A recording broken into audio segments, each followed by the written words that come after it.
primeira imagem que nós encontramos nesse panfleto de exortações é a imagem da água morna. E você vai encontrar lá no versículo 15 e 16. Diz assim a palavra do Senhor: conheço as tuas obras, que nem és frio, nem quente. Quem deras fosses frio ou quente. Assim, porque és morno, e nem és quente, nem frio, estou a ponto de vomitar-te da minha boca. O que Jesus está falando aqui? Na cidade de Laodiceia, eles não tinham suprimento de água própria. Para eles beberem água, essas águas chegavam na cidade por meio de aquedutos. E os aquedutos que traziam a água para a cidade, eles tinham uma extensão de mais ou menos 10 quilômetros. E por isso, quando a água chegava na cidade de Laodiceia, ela chegava morna. Alguém aqui já tentou tomar água morna? É horrível. Você põe na boca e dá vontade de vomitar. E o que Jesus está fazendo? Uma comparação com a água da cidade, com a realidade do coração do povo que vivia na cidade de Laodiceia. Jesus está dizendo: olha, vocês são como a água dessa cidade. Vocês não se posicionam. Vocês não são quentes nem frios. E o que Jesus está querendo é desafiar esta igreja, diante de tudo que estava acontecendo na sua época, a se posicionarem do lado da verdade de Deus. Essa cidade estava situada num lugar próspero. E eles, os crentes desta igreja, talvez por medo de serem perseguidos, de perderem seus cargos, de perderem seus bens, eles não estavam se posicionando ao lado da verdade de Deus.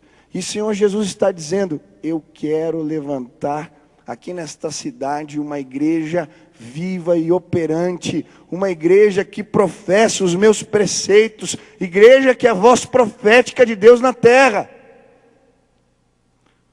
E toda vez que a igreja do Senhor Jesus não se posiciona, vem desgraça, caos. Quando a gente olha para a história um pouquinho, você pode ver, por exemplo, a história da igreja protestante na Alemanha.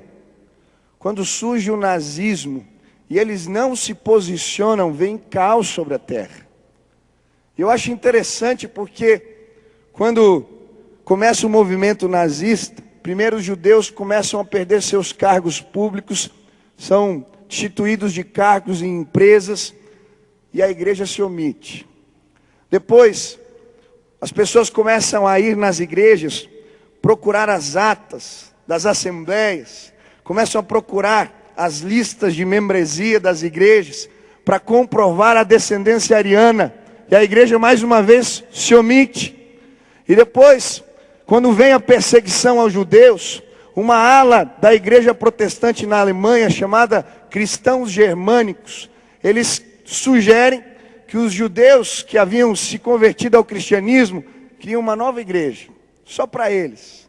E alguns chegam a considerar excluir o Antigo Testamento da Bíblia, para eles não terem nenhuma relação com qualquer tipo de herança judaica. E a igreja se omite. Mas no meio desse movimento também começa uma igreja que é voltada para os preceitos de Deus, chamada Igreja Confessante. Dietrich Bonhoeffer sai dos Estados Unidos, onde está estudando, e volta para a Alemanha, e ali ele começa um movimento contrário a tudo que está acontecendo. Foi perseguido, foi morto como traidor, mas eu dou glória a Deus, porque nos movimentos absurdos que aconteceram na nossa sociedade, em tempos distintos, sempre houveram homens e mulheres de Deus que disseram: eu não aceito, eu não posso concordar com isso. Outro movimento onde a igreja se omitiu, a segregação racial nos Estados Unidos. Sabia que muitos dos membros da Ku Klux Klan eram membros de igrejas evangélicas no sul dos Estados Unidos?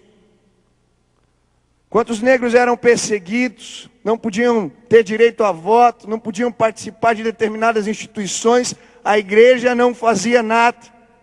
E é por isso que Martin Luther King vai dizer: o que me preocupa Não é o grito dos corruptos, dos violentos, dos desonestos, dos sem caráter, dos sem ética. O que me preocupa é o silêncio dos bons. O que me assusta não é a violência de poucos, mas a omissão de muitos. Eu vim dizer que Jesus está dizendo a nós aqui que precisamos nos posicionar. Nós somos voz profética. Nós somos voz de Deus nesse tempo, nesta época. Jesus quer levantar aqui uma igreja viva e operante neste tempo. Meus irmãos, eu atendo jovens quase todos os dias aqui na igreja. Eu atendo meninos de 12, 13 anos que já experimentaram ficar com meninos do mesmo sexo para ver o que é. Porque hoje em dia, um movimento muito grande de apologia a valores que não são os nossos valores tem crescido. E Deus quer levantar no nosso meio gente que não é como água morna. Gente que no trabalho diz eu não concordo, que na faculdade diz eu não aceito. Gente que quando vê uma novela que passa valores que não são os valores de Deus, ou um filme, diz eu não assisto. Gente que entende que nós temos um papel nessa sociedade. Nós somos voz profética de Deus neste tempo. Quantos aqui querem ser voz profética de Deus nesse tempo?